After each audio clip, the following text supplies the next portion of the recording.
Olá, eu sou a Fabiana Matos e hoje a gente vai falar de um tema muito importante na questão da imigração, que é a discriminação.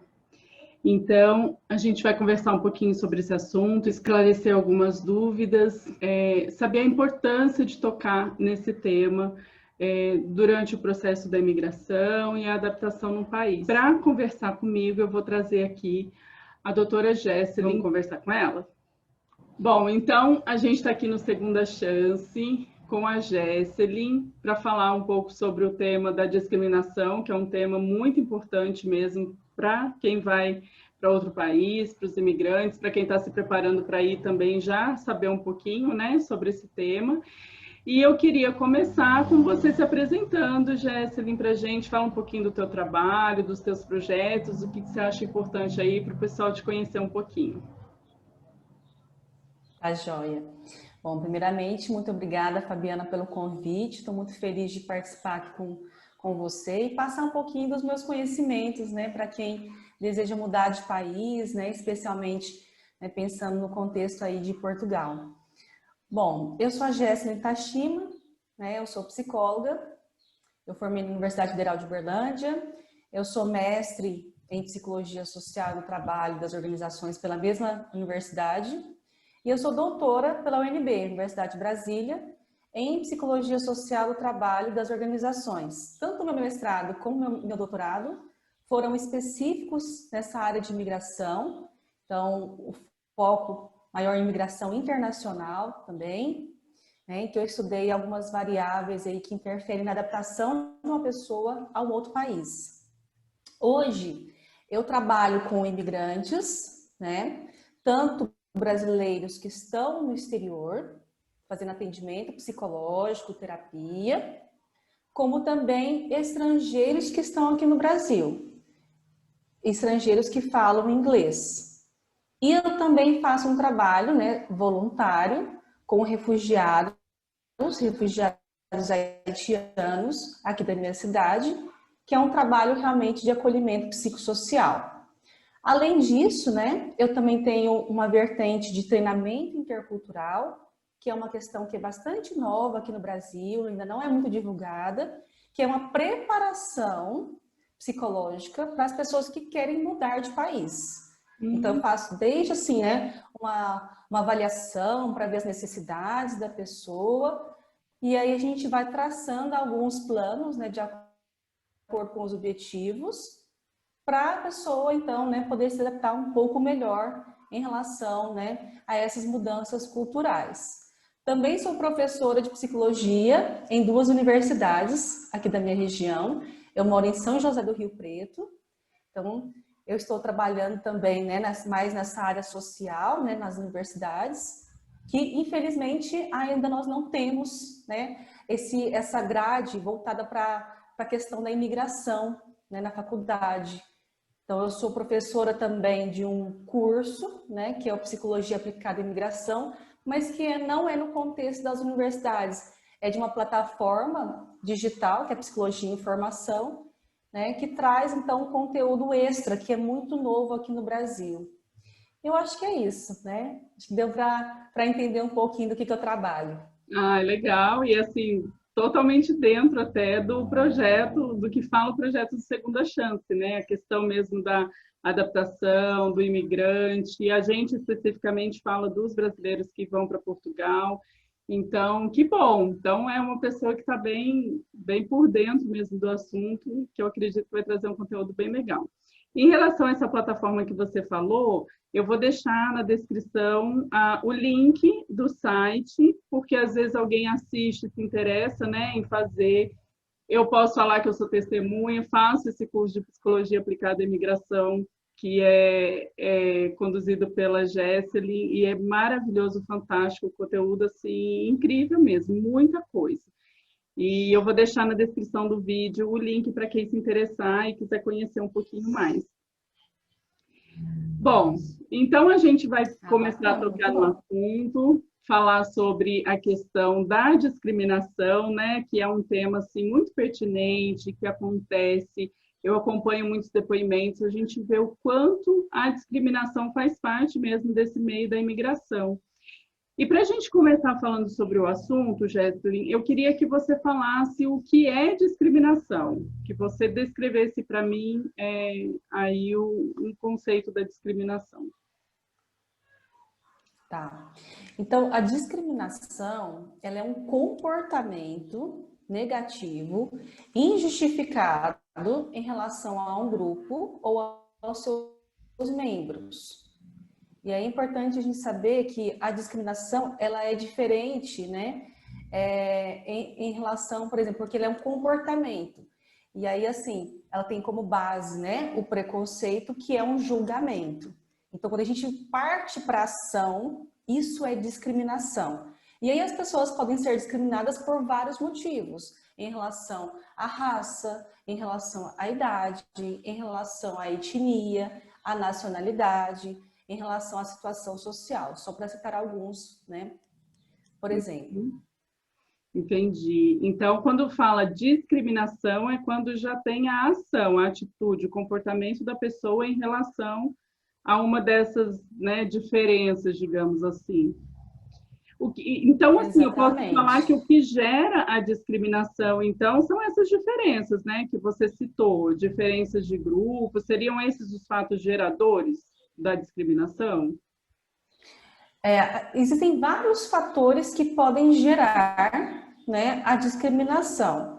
Lógico que as diferenças, elas vão ser, né, uma pré-condição para que haja a discriminação, porque enquanto as coisas estão homogêneas, né, iguais, semelhantes, é mais difícil que eu tenha esse tipo de comportamento. Uhum. Então, mas nós podemos citar, né, na psicologia diversas causas, que eu vou falar só algumas para vocês, em relação ao que pode causar, né, a discriminação. E aí eu falo, então, novamente, né, que a base da discriminação é o preconceito, e aí eu vou falar um pouco o que causa o preconceito e, por consequência, o que causa a discriminação.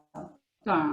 Uhum. Então, o que causa, né, esses dois? Então, nós temos fatores tanto sociais, como fatores pessoais, fatores motivacionais e até fatores cognitivos, que podem ser, então, fatores que vão, né, provocar esse tipo de comportamento. Então, por exemplo, fatores sociais. Acho que um dos mais importantes para a gente citar é a questão da socialização. Ou seja, Fabiana, a gente aprende a ser preconceituoso. E nós aprendemos especialmente, né, inicialmente, qual que é nosso primeiro contato em termos de mundo? Com a família. Uhum. Então, a família exerce um grande poder em relação a essa passagem de valores, a tolerância em relação às diferenças, né? Então, inicialmente, né, por exemplo, pensando numa criança e um adolescente, né, a gente percebe isso muito mais facilmente, porque eles são muito afetados pela questão da família. Mas não é só a família, né? Porque aí as pessoas vão crescendo e vão tendo outras fontes também de conhecimento, de socialização. Então, é pela escola, é pelos amigos, pelo trabalho.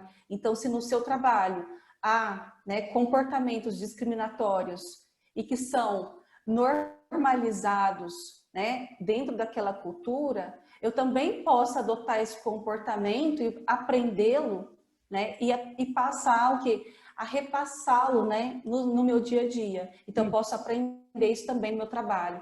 Então, a socialização é um dos grandes influenciadores do preconceito e da discriminação. Mas também a gente pode pensar no nível macro, em relação, por exemplo, né, ao papel da mídia, né? Então, a gente vê isso muito nas novelas, né, nos filmes, nas séries. Então, se a gente for pegar, por exemplo, né, como exemplo, as novelas de antigamente, se a gente for pegar em termos de no questão do preconceito racial, do racismo, a gente via muitos negros em situações, né, em empregos, né, que eram muito mais voltados para uma questão muito mais manual. Então, a gente via, né, negros sendo empregados, porteiros, né? Uhum. Isso ainda é comum, mas era ainda muito mais. É verdade. Então, eu acabo entendendo que aquela raça, ela está limitada a esses tipos de trabalho, né? Então, veja qual o papel da mídia também, né? Para tentar, né, modificar ou para perpetuar esse tipo de situação. Além, né, então eu falei da mídia, mas tem as instituições no geral, né, a empresa onde eu trabalho. E aí no nível nacional, a gente pensa em políticas públicas. E aí nós podemos pensar que há países que vão acolher melhor os imigrantes, por exemplo, né, pensando agora no contexto da imigração, Uhum. e vão ter países que vão ter políticas públicas um pouco mais fechadas. Então, vamos citar aqui alguns países que têm um histórico, uma cultura de uma pluralidade. O Canadá, por exemplo. O Canadá ele é nacionalmente, internacionalmente reconhecido como um país que tem políticas públicas que abraçam, né, essa questão da interculturalidade. Então, ele incentiva tanto você manter a sua cultura, como adotar a cultura canadense. Os imigrantes são bem-vindos, né, de maneira geral. Então, isso faz toda a diferença, né, em relação à questão da discriminação. Se o próprio país já apoia, né, então a população é como se fosse assim, o meu líder está apoiando. Então, eu tenho um aval também para seguir esse tipo de cultura. Então, vejam como que é um assunto muito complexo, que vai desde lá de casa até em questões de políticas públicas, né? E faz toda a diferença, né? Faz toda a diferença, assim, no convívio mesmo das pessoas. Você vê que ninguém nasce preconceituoso, nada disso, né? Realmente é um comportamento adquirido e tem que ter muita atenção mesmo. Exatamente. E a gente pode pensar também em outros fatores, como fatores motivacionais. Então, por exemplo, em momentos de crise, é muito mais comum que haja, né, comportamentos discriminatórios em relação, né, a alguns grupos do que em momentos que não há crise, momentos em que realmente, né, o país, por exemplo, está bem, né, economicamente, politicamente. Então, por exemplo, você está na Europa e Portugal pode entrar também como esse exemplo, né?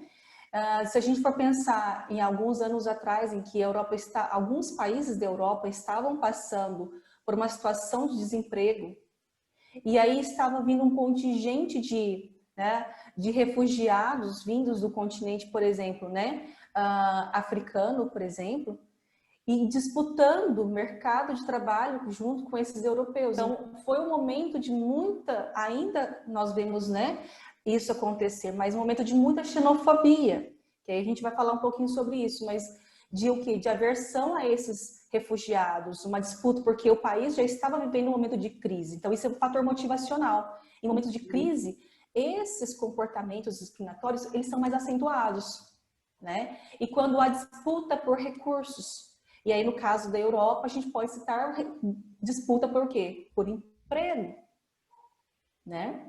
Então, se eu tenho pouco emprego, eu acabo vendo aquele diferente, aquela pessoa que está vindo de fora, como um intruso, né? E Corrente isso pode estar... que vai atrapalhar, né?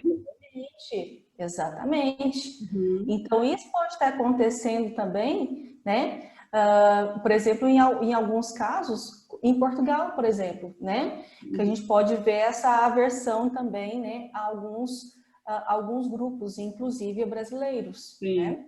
sim. Então, esse também é um fator. E em relação aos fatores cognitivos, só para não estender muito, mas para ficar um pouco claro a complexidade das razões, é que nós temos uma tendência, enquanto humanos, a categorizar, colocar em caixinhas pessoas e coisas, né? Então, por exemplo, né, esse é o grupo, então, dos brasileiros, esse é o grupo dos portugueses, esse aqui, e achar que todo mundo que faz parte daquele grupo é igual, é semelhante.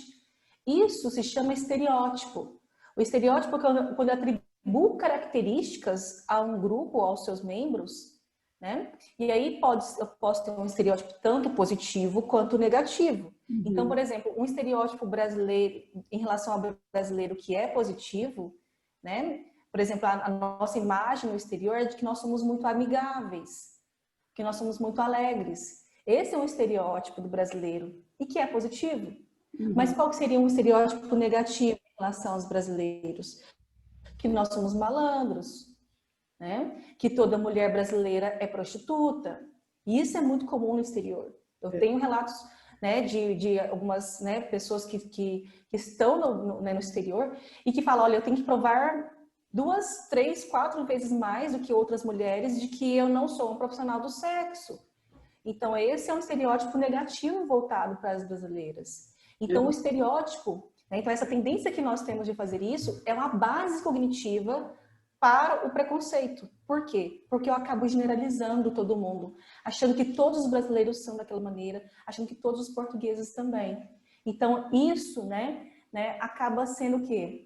Realmente um propulsor, né, em relação ao preconceito e, por consequência, à discriminação. Uhum. Nossa, é verdade. É muita coisa, né, que reflete, que traz tudo isso, comportamento, resultado, né, e que a gente tem que ter muita atenção mesmo, porque, assim, eu vejo muito nos grupos também que eu participo, em rede social, até pelo medo que os brasileiros têm em relação a essa visão que nós sabemos que os europeus têm, quando tem um comportamento parecido com esse lá fora, aí eles já falam, né? Nossa, mas brasileiro tem que fazer isso, que não sei, quer dizer, os brasileiros às vezes acabam até assumindo certas posições diante dos acontecimentos que tem. E aí reclama, e aí fala, por quê, né? Fica com aquela, nossa, será, né?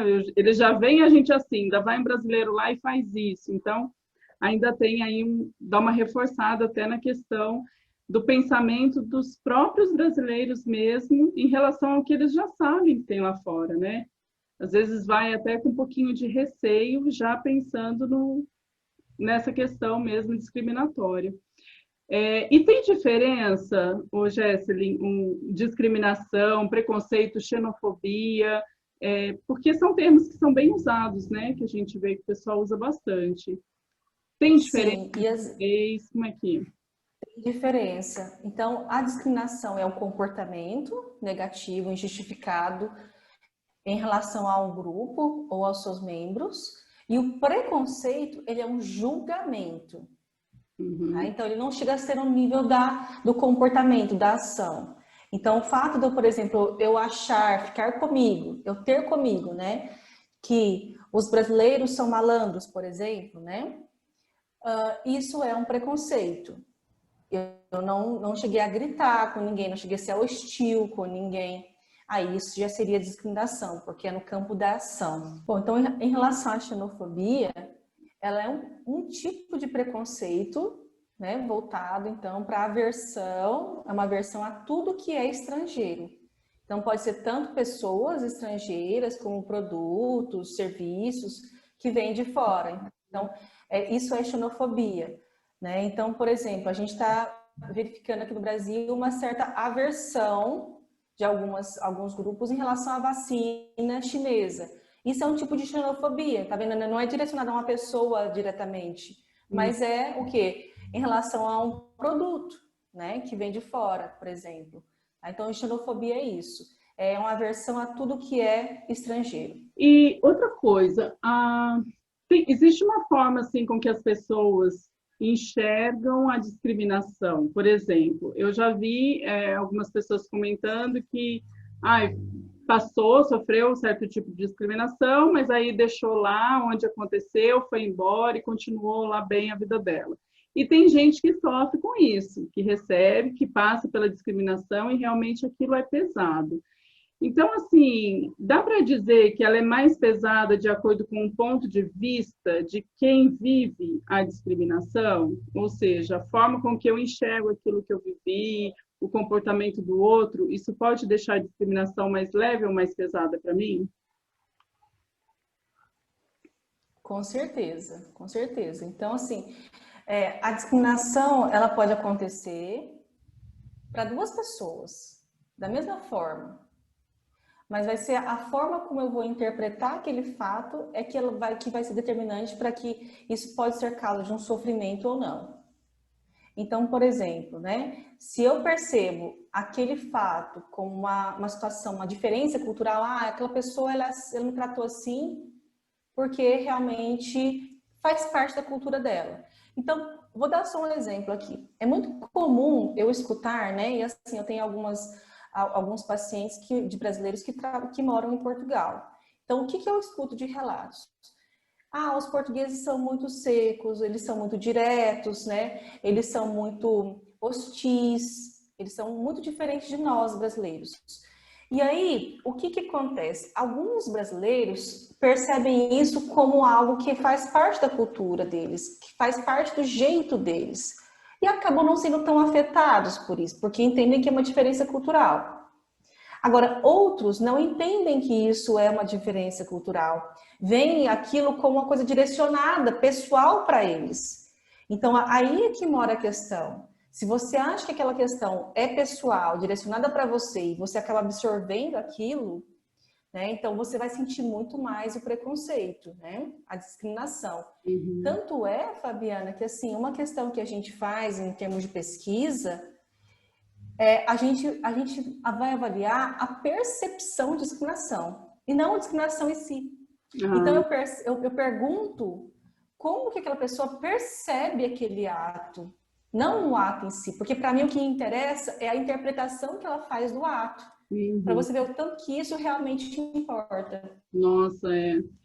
E, e assim, é uma falta também, às vezes, da pessoa, antes até de mudar, conhecer melhor a cultura, né, daquele país que ela está indo. Porque quando você busca a cultura, você entende um pouquinho melhor o comportamento deles, o jeito de ser. E aí fica mais fácil até você mudar a sua percepção em relação àquele tipo de reação, né, que a pessoa pode vir a ter com você, né? Exatamente, por isso que eu acho que o treinamento intercultural é super importante, né? Uhum. Que prepara você para essas diferenças culturais. É verdade. Porque a pessoa chega lá de paraquedas, por exemplo, né? O brasileiro sai daqui, vai para Portugal, pensa só na questão financeira e da língua e vai.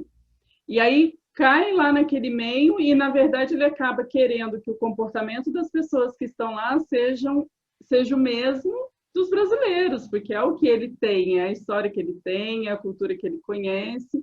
E aí qualquer coisa que seja diferente disso fica aí um pouquinho até difícil dele assimilar. É onde baixa lá um sofrimento maior por conta das diferenças que ele vai passar, né? Que é uma tecla que a gente bate bastante, sabe? Vamos conhecer a cultura do país primeiro. Não é só a língua, o financeiro Perfeito. que vale, não. Você precisa conhecer mesmo tudo que você puder para você chegar lá e saber onde você está pisando, né? Isso é muito importante. Exatamente. Muito importante. Até em termos de língua, idioma. Nós falamos o mesmo idioma, né? Aqui em Portugal. Mas se você vai para lá, né? Então, assim, eu vou contar da minha experiência. Eu estive lá, né, há uns 2 anos atrás, e o meu primeiro impacto foi: eu não consigo entender muito bem. Então, eu tive dificuldade, até que passar dos dias eu comecei a me acostumar um pouco mais, Uhum. né? Mas assim, não ache que, ah, ok, eu falo português, então vai ser super tranquilo. Não vai. Não, há diferenças, né? Em relação a nomes, né? Em relação ao sotaque, que podem causar algum estranhamento. Tem, olha, eu passei por uma experiência muito engraçada, porque assim, eu já conversava há um tempo, né? Já conseguia entender bem. Achava que conseguia entender bem. Mas aí eu fui, a primeira vez que eu fui para lá, fui conhecer a minha cunhada e ela e a filha dela conversando com o meu noivo, menina, eu parecia que estava falando russo. Eu falei, meu Deus, o que que eles estão falando? E olha que eu já achava que eu já conversava bem. E foi assim incrível, porque lá também tem a questão de sotaque, assim, não é? Eles não falam tudo igual no país inteiro, e que nem aqui, o Nordeste fala de um jeito, o Sul fala do outro, lá eles também têm essas diferenças. E tem uns que são ainda pior da gente entender. E assim, fiquei quieta, óbvio, não participei da conversa, mas aí que eu vi, né, o quanto ainda eu tinha para aprender. Então, a língua ajuda, né, muita coisa é a mesma língua, teoricamente, mas tem também as suas diferenças que não podem ser esquecidas, que é muito importante, porque pode prejudicar. Eu já ouvi também relatos de pessoas que se sentiram prejudicadas, por exemplo, no trabalho, porque iam trabalhar em restaurante como atendente de mesa, por exemplo, e não entendiam o que o cliente estava pedindo, e eram portugueses, né? Então, tá aí mais um ponto para a pessoa realmente conhecer bem a cultura mesmo antes de ir, né? Com certeza. E, assim, bom, A gente já falou, né, o quanto existe a discriminação, os brasileiros reclamam disso também, a gente vê que isso acontece bastante. E aí eu entrei numa pesquisa da CICDR, que é a Comissão para a Igualdade e contra a Discriminação Racial, que levantou que os locais que mais acontecem discriminação são no comércio e, em segundo lugar, na internet.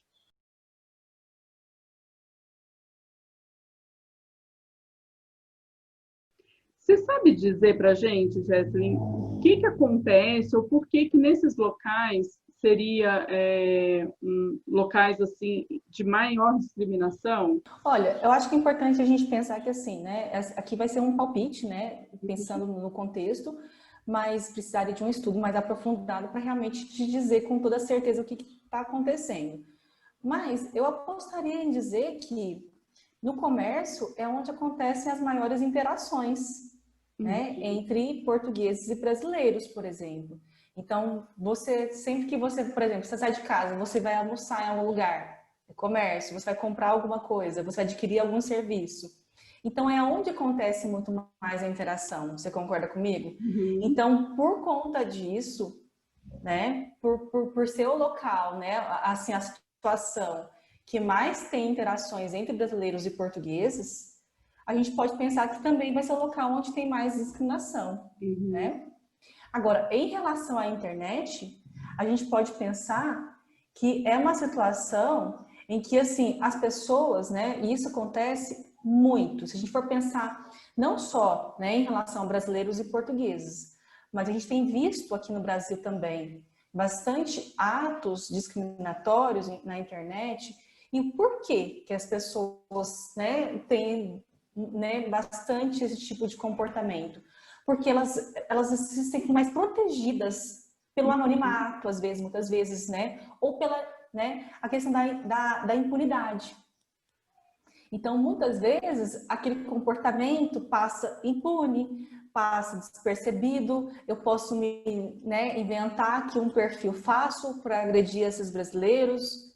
Eu posso simplesmente, né, não sei como que tem a lei, né, portuguesa em relação aos crimes, né, da internet, mas as pessoas podem passar despercebidas e impunes. Então, eu aposto que na internet são por conta desses fatores, do anonimato e da impunidade, que as pessoas se sentem mais protegidas, que é diferente de eu ofender a pessoa cara a cara, você concorda? Porque ele vai ter testemunhas, né? Eu tenho que me indispor, né? Eu tô dando a minha identidade, né? Tô dando minha cara a tapa, né? Tô me expondo publicamente.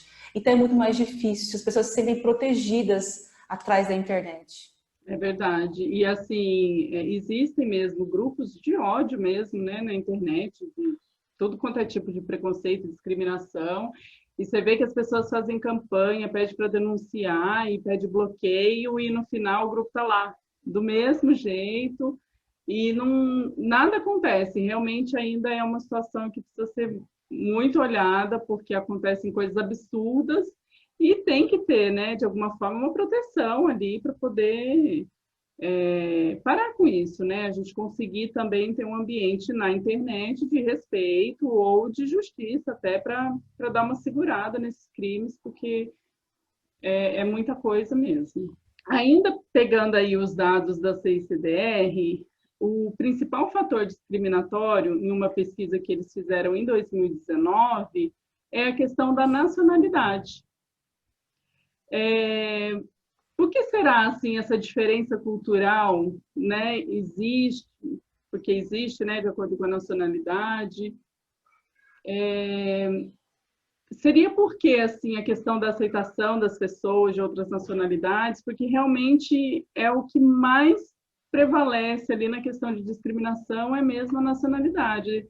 Você já falou um pouquinho no começo a questão, né, por exemplo, de uma crise, vem pessoas de outro país, e aí acabam sendo concorrência, por exemplo, no mercado de trabalho.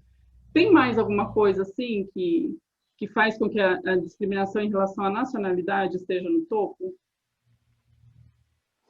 Eu acho que para a gente responder essa pergunta, a gente precisa conhecer a história do país, né? Então, a gente precisa saber como é que chegou a esse ponto. Se é uma questão mais contemporânea ou se ela tem uma raiz mais estrutural. Então, por exemplo, né? Eu vou citar dois países, que é o Brasil e o Japão.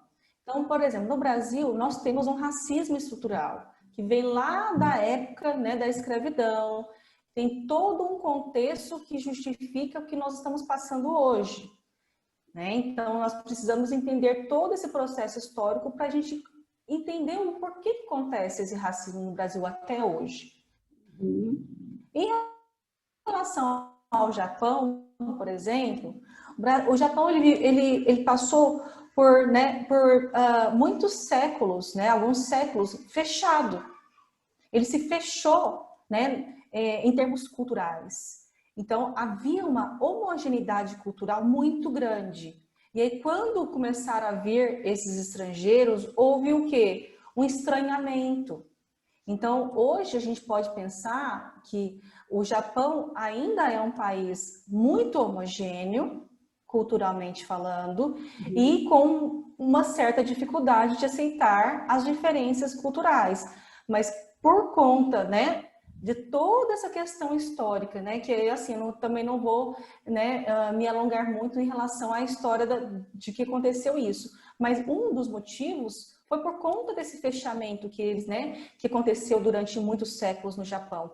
Então, essa homogeneidade, né, e essa defesa também, eles são muito defensores dessa homogeneidade cultural, né, tanto é que, por exemplo, né, inicialmente, quando eles estavam precisando de pessoas para trabalharem lá, porque a população local estava envelhecendo e eles não tinham mão de obra suficiente para trabalhar, por exemplo, nas fábricas, eles abriram o mercado de trabalho, mas para pessoas que são descendentes, com uma tentativa de continuar ainda a questão cultural, quer dizer, eu abro, mas olha, eu quero que venham pessoas que tenham um mínimo, né, de conhecimento ou então de laço com a minha cultura. Então, por isso que os decassegues começaram a ocupar o Japão. Agora, em termos de Portugal, a gente tem que conhecer um pouco da história de Portugal e aí a gente tem que pensar, né, tanto em relação, né, a essa questão da homogeneidade cultural, né, e a dominância, qual que eram, né, assim, os grupos culturais que eram dominantes, que eram e são dominantes em Portugal, para a gente pensar nessa aversão às diferentes nacionalidades, que aí, muito provavelmente a gente vai encontrar, né, essa questão, né, ligada a essa questão histórica e essa questão, como eu te falei, como uma questão de dominância cultural, especialmente, né, se a gente for pensar em termos dos portugueses, né, em relação a essa dominância mais da população branca, por exemplo, né? Então a gente precisa entender todo esse contexto.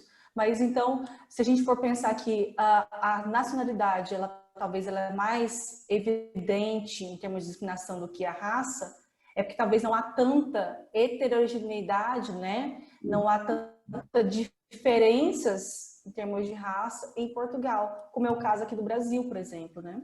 Entendi. E, Jéssica, agora falando um pouquinho sobre, a gente já, né, compreendeu aí como é que funciona esse comportamento, como é que é a discriminação, e agora vamos entender um pouquinho os efeitos da discriminação para o psicológico da pessoa. A gente falou um pouquinho sobre como a pessoa enxerga, né, certas questões, mas de forma geral, como é que fica o psicológico da pessoa que vive a discriminação, que passa por essa experiência?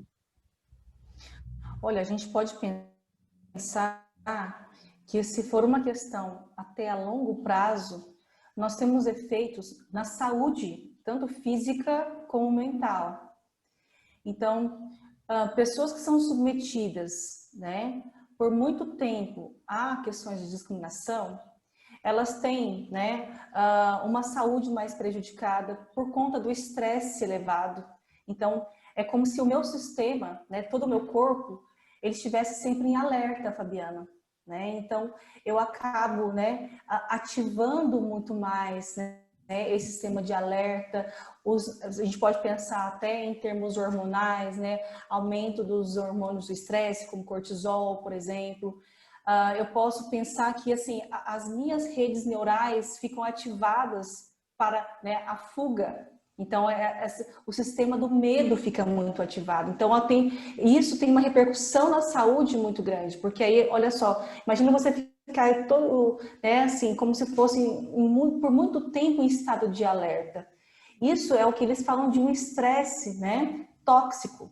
E esse estresse tóxico, ele vai ter, então, ele pode, por exemplo, né, te deixar um pouco mais suscetível a doenças crônicas, como pressão alta, por exemplo, né? Só para citar um exemplo. Então, veja a repercussão do estresse na saúde física.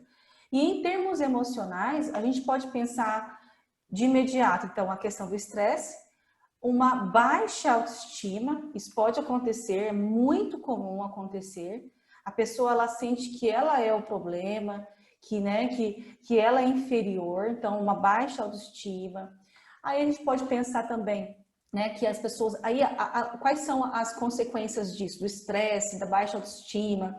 Às vezes eu posso procurar alternativas para enfrentar isso que não são muito saudáveis. Então, há um aumento, por exemplo, de comportamentos de risco. Então, às vezes eu posso, então, recorrer às drogas, ao álcool de maneira abusiva. Eu posso ter, né, alguns comportamentos antissociais, delinquentes, né? Então, eu posso me envolver mais em situações violentas. Eu posso ter uma maior insatisfação no trabalho, insatisfação no casamento, né? Insatisfação na vida no geral e uma dificuldade de adaptação ao país, né, que está me recebendo. Então, assim, as consequências são inúmeras, né? Então, que vai desde a questão, né, da saúde, que afeta aprendizado, inclusive. A gente sabe que crianças, né, que são submetidas a um processo longo de discriminação, que sofrem, por exemplo, né, na escola, elas têm um problema de aprendizado né, comprometido. E aí, no topo, a gente pode chegar nas questões psicológicas, né, como eu citei. Então, assim, são consequências visíveis e também invisíveis. E pesadas, né? Bem pesadas. E pesadas, muito pesadas, comprometedoras. Porque é importante a gente, até para a gente finalizar o nosso bate-papo, é importante dizer que, por exemplo, em Portugal, né, que é o objetivo mesmo que a gente fala, existe a Associação Portuguesa de Apoio à Vítima. Então, eles realizam atividades nacionais de prevenção e de combate à discriminação étnica e racial. E, bom, o que a gente vê, são vários programas que tem no decorrer do ano para poder, né, auxiliar aí, e tentar diminuir o que puder em relação a esse tipo de comportamento. E eu queria agora que você falasse para a gente algumas dicas sobre como os migrantes podem lidar com a discriminação, caso venham a passar por isso. Se existe uma forma de evitar, mas é difícil, porque daí também está relacionado ao comportamento do outro, né?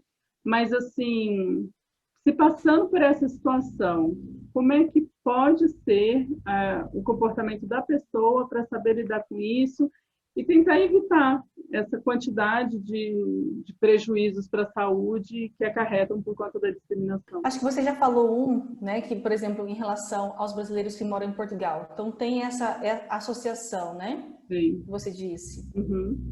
Então, é muito importante, né, as pessoas procurarem instituições, associações que vão dar esse suporte, né, em relação, por exemplo, a vítimas de violência, discriminação racial, né, enfim, a qualquer que seja o tipo de discriminação. Acho que é muito importante a busca por esse suporte, especialmente, né, a gente pode pensar familiar, Então, você procurar, né, acolhimento da sua família, dos seus amigos, mas também institucional. Acho que é muito importante. Por quê? Porque naquela instituição, não, ou então algum grupo, vamos pensar aqui, né? Que muitos brasileiros fazem parte de grupos de WhatsApp, de Facebook, de Instagram, né? Enfim, às vezes fazem parte de algum tipo de grupo que não seja tão, né, burocrático, né, em relação a uma questão um pouco mais longe. Às vezes essa associação fica em uma outra cidade. Então, às vezes tem grupos que têm mais acesso. Então, acho que é importante você estar também compartilhando as suas experiências, né, e buscando alternativas de estratégias com pessoas que estão vivendo o mesmo que você. Porque eu acho que quando você divide isso com alguém, fica mais leve. Então, por isso que eu falo, o suporte social de todas, né, várias formas, é uma excelente estratégia. Então, busque aconchego na sua família, nos seus amigos, mas também busque esses apoios institucionais, grupais, e também se atentar, né, em relação às leis locais. Então, aqui no Brasil, nós temos leis, né, em relação ao racismo, em relação à xenofobia. Isso aqui no Brasil é crime, né? Xenofobia é crime. E em Portugal? O que o Portugal, né, tem em relação de leis que vão proteger as vítimas de discriminação? Acho que é muito importante né, o brasileiro que chega em Portugal saber o que me protege aqui. Né? A quem que eu vou recorrer quando alguma coisa acontecer? Porque aqui no Brasil a gente sabe, né, como que tem que recorrer, tem, né, os números, né, que a gente pode ligar e denunciar, mas em Portugal. Então, acho que é muito importante a pessoa ter informação. Acho que a informação é muito importante. Então, acho que buscar também, né, uma ajuda profissional. Em último caso, aqui, né, agora, não em último caso, né, mas assim, falando por último, acho que uma ajuda profissional, porque a pessoa ela não precisa passar por isso sozinha. Né? Então, às vezes a pessoa está lá, às vezes ela não tem familiar, ela não tem muitos amigos, ela acabou de chegar e está vivendo uma situação de discriminação. Busque ajuda profissional, né? Acho que um psicólogo, ele pode te ajudar e ele deve te ajudar nesse momento, né? É o profissional adequado para esse tipo de situação, para que você passe por isso, né? Aprenda estratégias mais assertivas, né? Resilientes para lidar com essa situação de discriminação. Um tema bem pertinente, né? A gente precisa saber, conhecer o que é, conhecer as leis. Eu já vou antecipar que eu já estou procurando uma pessoa em Portugal, uma advogada, para fazer um vídeo justamente sobre esse assunto, não só em relação à discriminação, mas também à violência doméstica, sabe? Outros assuntos também que são importantes. E assim, se atentar também, né? Eu acredito que uma forma também seria a pessoa prestar atenção no comportamento dela, como a gente falou no começo, em relação às pessoas, ao tipo de cultura, onde que, né? A gente falou também aonde que ocorre mais discriminação. É meio que assim, você preparar o seu psicológico também para algumas coisas que podem acontecer, para você não ser pega de surpresa. Então, conhecer, né, a forma de atitude daquelas pessoas, daquele país, saber para onde você pode pedir a sua ajuda, a quem você pode recorrer.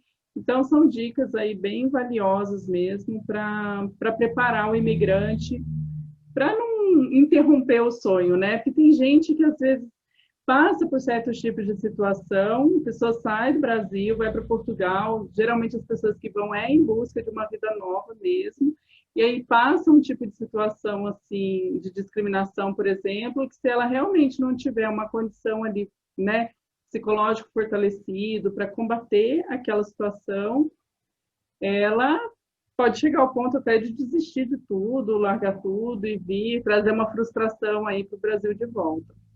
Então, é importante mesmo a gente conseguir aí alinhar direitinho as intenções com os recursos também que tem, né? E tratadamente. Perfeito. Legal, Jéssica.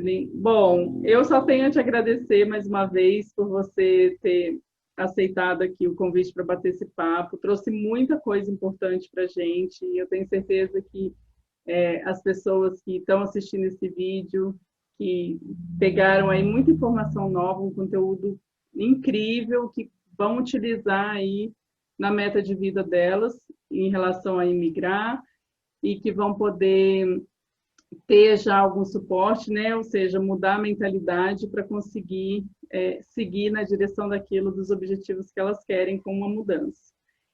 Então, muito obrigada pela sua participação. Eu vou deixar o seu contato, vou deixar o link do site e a sua rede social, para quem quiser, né, tiver aí a intenção de falar com você. E o Segunda Chance agradece a tua presença, a tua sabedoria, o teu conhecimento, tudo que você dividiu com a gente hoje. Muito obrigada. Bom, então eu que agradeço, Fabiana, pelo convite, a oportunidade de discutir esse assunto super importante, que é a discriminação que os imigrantes sofrem.